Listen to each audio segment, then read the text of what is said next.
बहुत समय पहले की बात है। एक शांत और गहरे तालाब में 3 मछलियां रहती थीं। बुद्धिमती, धृष्टबुद्धि और मूढ़बुद्धि।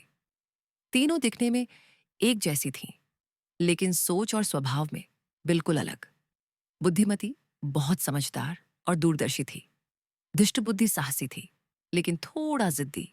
और मूढ़बुद्धि निश्चिंत, आलसी और भाग्य के भरोसे रहने वाली थी। एक दिन तालाब के किनारे कुछ मछुआरे आए। उन्होंने तालाब में मछलियों को देखा और बोले, यह तालाब तो मछलियों से भरा पड़ा है। कल सुबह जल्दी आकर यहां जाल डालेंगे। ये बात तीनों मछलियों ने सुन ली।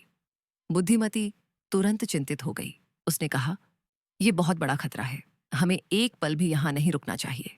चलो, अभी पास की नदी में चलते हैं। और वह उसी समय तालाब छोड़कर सुरक्षित नदी की ओर निकल पड़ी। धृष्टबुद्धि ने उसे रोका और कहा, तू डरपोक बन रही है। मैं इतनी आसानी से नहीं भागने वाली। जब समय आएगा तब मैं भी कोई तरकीब निकाल लूंगी। उधर मूढ़बुद्धि हंसते हुए बोली, तुम दोनों बेवजह घबरा रहे हो। जो किस्मत में लिखा होगा वही होगा। मुझे कहीं जाने की जरूरत नहीं। अगले दिन सुबह मछुआरे आए और पूरे तालाब में जाल बिछा दिया। बुद्धिमती तो पहले ही जा चुकी थी और पूरी तरह सुरक्षित थी। दृष्टबुद्धि जाल में फंस गई, लेकिन उसने चतुराई से मरे होने का नाटक किया। मछुआरे ने उसे मरा समझकर जाल से निकालकर तालाब के किनारे फेंक दिया। और जैसे ही मौका मिला, वह उछलकर वापस पानी में कूद गई और बच गई।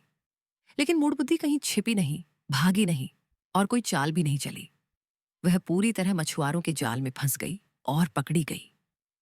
इस तरह उस शांत तालाब की 3 मछलियों की कहानी हमें यह सिखाती है कि समय पर चेतावनी को समझकर सही निर्णय लेना ही सबसे बड़ी समझदारी है। जो हालात को नजरअंदाज करते हैं वे अक्सर पछताते हैं।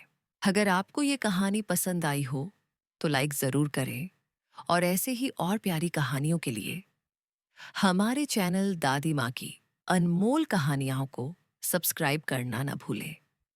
फिर मिलेंगे एक और नई जादुई कहानी के साथ।